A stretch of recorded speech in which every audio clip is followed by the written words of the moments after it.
All right, we are back at it for Sunday Q&A. I got a new lapel mic, so hopefully we'll be dealing with some nicer audio this time and not the janky garbage that I had last time. Thanks for putting up with that, I appreciate it. So I got this question from Yam Juice, and I've actually had this question in one form or another from a few different people, so I'll go ahead and address it. If you could delete one person's existence, who would that be and why? If there was a magic button just to make a person disappear or never have even existed at all, who would you pick? And I've kind of avoided this question for a couple different reasons. Really, there's just a lot of bad answers to it. You never want to be that like flowery person that's like, well, I believe all life is supposed to be cherished and I would never delete anyone ever.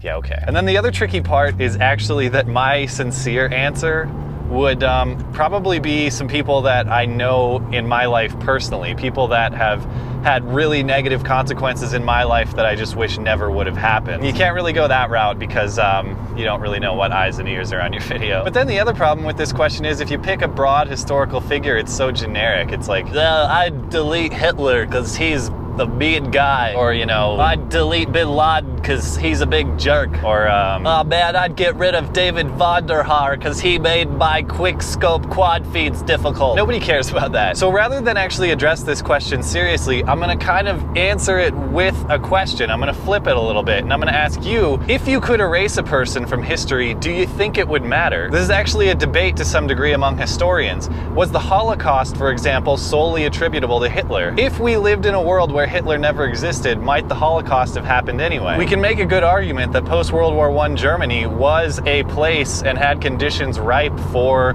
anti-Semitism and warmongering and all the things that we associate with Hitler and World War II. Now, of course, the right answer is probably somewhere in between. We know that the conditions are ripe for that type of evil to arise, but we also know that that evil has to arise, right? Hitler probably was a person who was uniquely committed to the final solution, a person who was uniquely anti-Semitic. And so that's really what I'd say for those of you that ask this question.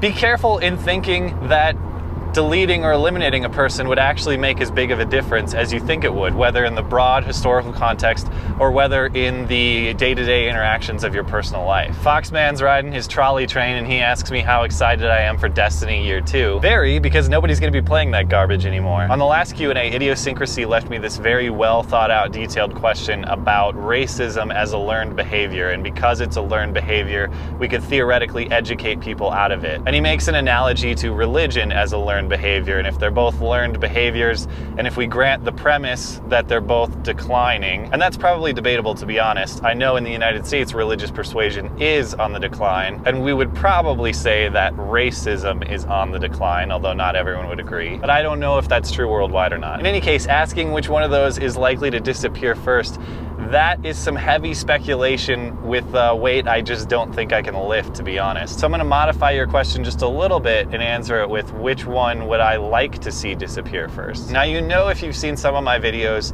and you've listened to LegComp podcast at all, you know that I have some conceptual, intellectual criticisms of religion as a concept. But on the LCP show we did with Cavell Anderson, he raised a lot of points about the value of religion in both a broad social sense, like it contributes charitably and it gives people an organizational structure in their life, but also on the personal level in that it gives people a positive attitude, it keeps them motivated, it keeps them going through hard times. So while I have disagreements with the intellectual thought behind religious persuasion, I am understanding of the real social value it contributes. There are a lot of cases where religious organizations help people who are desperate. And to that extent, I'm not sure I want religion to disappear entirely. I at least don't want the good deeds that they do to disappear. Correct me if I'm wrong, but I don't think people are doing comparable good deeds in the name of racial superiority. I know there are organizations out there like the KKK, and maybe they help each other out or something like that, but I am comfortable in guessing that the